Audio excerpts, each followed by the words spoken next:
Dear student, आज हम विलयन चैप्टर के अंदर जो हमारा मेन टॉपिक विलयता होता है, थर्ड टॉपिक रहता है ये, उसे पढ़ने वाले हैं। इससे पहले जो हमने वीडियो आपको दिया था जिसमें हमने विलयन के सेकंड टॉपिक विलयन की सांद्रता की इकाइयों की बात करी थी, जिसमें मोलरता, फॉर्मलता, नॉर्मलता, ये सारी चीज़ें पढ़ी थी। अगर उसका वीडियो आप पाना चाहते हैं तो डिस्क्रिप्शन बॉक्स में उसका लिंक मिल जाएगा। बाकी हम इस टॉपिक को स्टार्ट करते हैं। सबसे पहले हम समझ लेते हैं कि विलयता होता क्या है।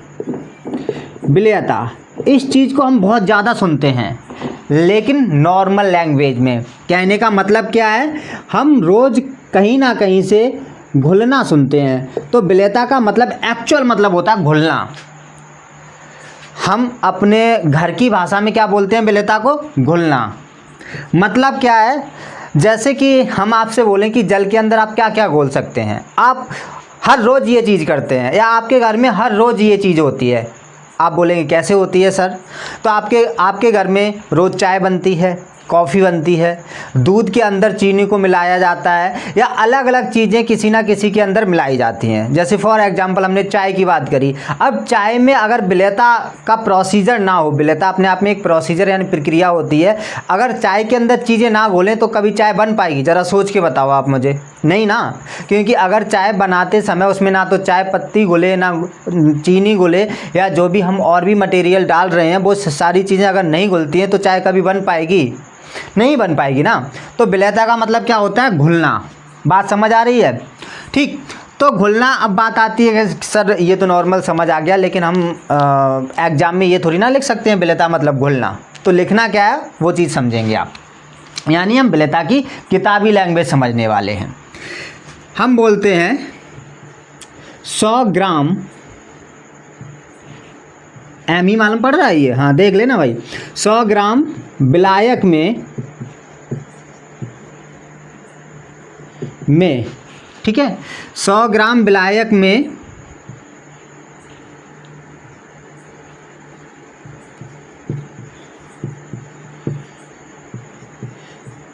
विलेय पदार्थ घोलने पर, क्या करने पर? इस विलेय पदार्थ को घोलने पर जब हमारा विलयन सांद्रित हो जाए, क्या हो जाए बेटा? सांद्रित हो जाए, इसे ही हम विलयता कहते हैं। तो यहाँ पर 3 बातें आपको ध्यान रखनी है। पहली बात यह है कि हमने विलायक की मात्रा निश्चित की हुई है। हम बोल रहे हैं कि 100 ग्राम विलायक में इतना विलेय पदार्थ घोलें कि हमारा विलयन कैसा हो जाए? सांद्रित हो जाए। तो उसी को हम क्या बोलेंगे? विलयता। मतलब सीधे शब्दों में इन्होंने बोला कि भाई आप 100 ग्राम कोई विलायक लो, जैसे जल वगैरह कुछ भी लो, और उसमें आप इतना तो भाई विलेय पदार्थ घोल दो कि वो सांद्रित हो जाए। अब बात आती है कि सर ये सांद्रित मतलब क्या होता है? सांद्रित मतलब नॉर्मल भाषा में समझाने की कोशिश करते हैं हम। अगर आपको समझ आए तो कमेंट करना कि हाँ सर समझ आया। बच्चे बिल्कुल भी कमेंट नहीं करते हैं और ना ही वीडियो शेयर करते हैं। आपको कमेंट करना है, वीडियो लाइक करना है और शेयर भी करना है। तो ऐसे समझ लीजिए, मान लो आप सुबह चाय बना रहे हैं या आपके घर पे चाय बन रही है, ठीक है ना। चाय बनते हुए आपने बस एक चुटकी भर चीनी डाली और वो चाय आपने पी या फिर अपने घर वालों को दी, तो उस कंडीशन पर क्या होगा? हो सकता है झापड़ पड़ जाए कि चीनी डालना ही भूल गए। आप कहेंगे नहीं नहीं मैंने चीनी डाली थी, मात्र चुटकी भर डाली थी। तो क्या कहेंगे? इस चीनी का भी मतलब है, मालूम पड़ रही है ये पड़ी हुई है या नहीं पड़ी हुई है। तो सांद्रता एक्चुअल में यही चीज़ होती है। मतलब कि विलेय भैया हम इतना डालें कि उसका स्वाद या उसके गुण विलायक के अंदर आ जाएं। तो इस प्रकार जो हमें विलयन प्राप्त होगा वो सांद्रित विलयन होगा। मतलब सीधे शब्दों में आप ऐसे याद रखिए, जब विलायक के अंदर विलेय पदार्थ को इतनी मात्रा में घोलें कि विलेय के गुण जो है ना उस विलायक यानी उस विलयन के अंदर आ जाएं, तो इस प्रकार जो हमें विलयन मिलेगा वो सांद्रित विलयन होगा। जैसे कि मीठा शरबत या फिर मीठी चाय जितनी आप पीते हैं, मतलब बहुत ज़्यादा नहीं है ना, तो जितनी आप पीते हैं उतनी मीठी चाय भी आपकी सांद्रित विलयन होगी, या जो शरबत आप पीते हैं उतना मीठा शरबत भी आपका क्या होगा, सांद्रित विलयन। देखो बेटा, मैं यही कोशिश करता हूँ कि आपको लाइनें ना रटाने की जगह आप टॉपिक को समझ पाएँ, एक्चुअल में है क्या चीज़ें, शब्दों को समझ पाएँ। चीज़ें हम करते रोज़ हैं, हमारे सामने वो चीज़ें कहीं ना कहीं तक डायरेक्टली इनडायरेक्टली आती भी हैं, लेकिन हम यही नहीं समझ पाते कि हम पढ़ कुछ और रहे होते हैं और लाइफ में कुछ और घटित हो रहा होता है, ये ऐसा करके मान के चलते हैं हम, लेकिन एक्चुअल में ऐसा नहीं होता है। टीचर समझाने वाला होना चाहिए। बाकी आपको बात समझ आ रही होगी ऑलमोस्ट, ठीक है ना। तो हम क्या बोल रहे हैं कि 100 ग्राम विलायक में इतना विलेय पदार्थ घोलें या विलेय पदार्थ घोलने पर विलयन कैसा हो जाए, सांद्रित हो जाए, तो उसे हम क्या कहेंगे, विलेयता। अब जो सांद्रित विलयन है उसका मतलब समझ आ गया कि ऐसा विलयन जिसमें विलेय पदार्थ के गुण मालूम पड़े, ठीक। तो विलेयता क्लियर हो जाता है। अब बात आती है कि भाई विलेयता को नॉर्मली हम क्या कह सकते हैं, तो नॉर्मली घुलना कह सकते हैं, ठीक है। जब हम किसी भी विलायक के अंदर या जैसे जल के अंदर आपने प्रचुर मात्रा में, इतनी मात्रा में चीनी डाला कि जल मीठा हो गया, अब वो घुलने के बाद मीठा हुआ ना, तो घुलना ही क्या है, विलेयता है, ठीक। अब बात आती है कि भाई जो हमारे पास विलायक है, विलायक में मोस्टली द्रव फॉर्म में हम अधिकांशतः विलायक यूज करते हैं, लिक्विड फॉर्म में, द्रव फॉर्म में, क्योंकि हमें पता है द्रव की ऐसा प्रकृति यानी ऐसा नेचर होता है जिसमें हम ठोस को या खुद दूसरे द्रव को या फिर गैस को घोल सकते हैं। तो अभी हम क्या करने वाले हैं, इस द्रव के अंदर हम द्रव को तो नहीं घोलेंगे, द्रव के अंदर ठोस को घोलने की बात करेंगे और द्रव के अंदर हम गैस को घोलने की बात करेंगे। तो विलेयता से आपके दो टॉपिक बनते हैं। पहला तो हमारा जो बनता है द्रव में ठोसों की विलेयता,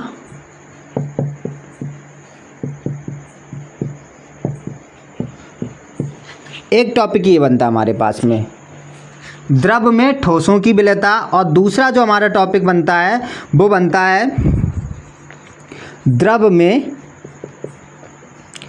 गैसों की विलेयता।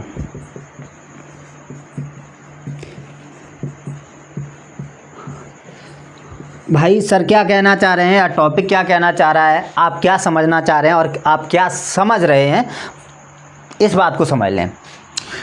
टॉपिक ये कहना चाह रहा है कि द्रव में ठोसों की विलेयता, मतलब आप द्रव में ठोसों को कितना घोल सकते हैं। सीधे शब्दों में बोलें, आसान भाषा में बोलें कि आप जल के अंदर जो कि एक द्रव है उसमें चीनी, नमक, फिटकरी या दूसरे और कोई भी ठोस कितना कम या ज़्यादा घोल सकते हैं, यही है हमारी द्रव में ठोसों की विलेयता। मतलब जल के अंदर जो हम अलग अलग चीज़ें ले रहे हैं वो कितना कम या ज़्यादा या कितनी जल्दी या कितना टाइम ले करके घुल रही हैं। विलेयता मतलब घुलना होता है, ये याद रखना है आपको। इसके बाद में सेकंड जो टॉपिक हम बता रहे हैं वो द्रव में गैसों की विलेयता। अब बात आती है भाई क्या द्रव में गैस घुल सकते हैं, तो बिल्कुल घुल सकते हैं। अगर द्रव में गैस नहीं घुलते तो आज हम नहीं होते। ये क्या बात हुई सर कि हम कैसे नहीं होते द्रव में अगर गैस नहीं घुलते? तो देखो ये माना जाता है, बायो बताती है, आप लोगों ने बायो पढ़ी होगी कि पृथ्वी पर जो जीवन का विकास हुआ वो कहाँ पर हुआ, पानी के अंदर। अब पानी में जो स्टार्टिंग के जीव रहे थे एक कोशिकीय के बाद में जो बहुकोशिकीय जीव बने, वो उनका पूरा जीवन जो था पानी में ही रहता था। कहने का क्या मतलब है, अब जैसे हम एक सिंपल सी बात के द्वारा समझाने की कोशिश करते हैं। जैसे आज की मछली जो है ना, अगर उसे पानी से बाहर निकाल दे तो क्या होगा बताइए आप? मर जाएगी ना, तड़पेगी, मर जाएगी, फड़फड़ाएगी, मर जाएगी। 2-4 मिनट, 10 मिनट, 20 मिनट में कहानी ख़त्म। क्यों होता है ऐसा? क्योंकि वो बाहर सांस नहीं ले पाती है। उसका सिस्टम, उसका शरीर ऐसा है कि वो पानी के बाहर सांस नहीं ले पाएगी, यानी ऑक्सीजन ग्रहण नहीं कर पाएगी। वो पानी के अंदर ही ऑक्सीजन ग्रहण कर पाती है। अब बात आती है पानी के अंदर कहाँ से ऑक्सीजन आ गई?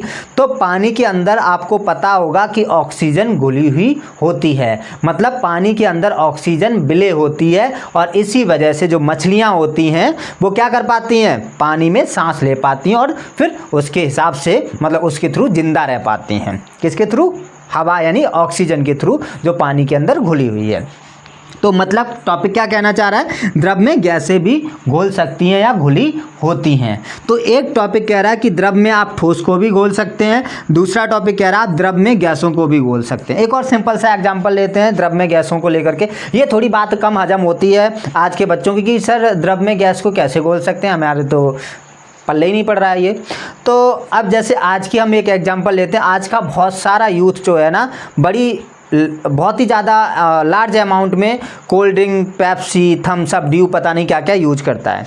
अब जैसे मान लो हमने पेप्सी या कोल्ड ड्रिंक की जब बात करते हैं तो आपको पता होगा कि उसमें कोई सी गैस घुली होती है। कुछ बच्चों को पता है कि कौन सी गैस घुली होती है। जिन बच्चों को पता है वो कमेंट करके बताएं कि कौन सी गैस घुली होती है कोल्ड ड्रिंक या जो भी पेप्सी, ड्यू वगैरह वगैरह होते हैं इनमें, ठीक है। तो उसमें जो गैस घुली होती है वो घुल कैसे जाती है, इसकी हम बात करने वाले हैं इस वाले टॉपिक में, द्रव में गैसों की विलेयता की।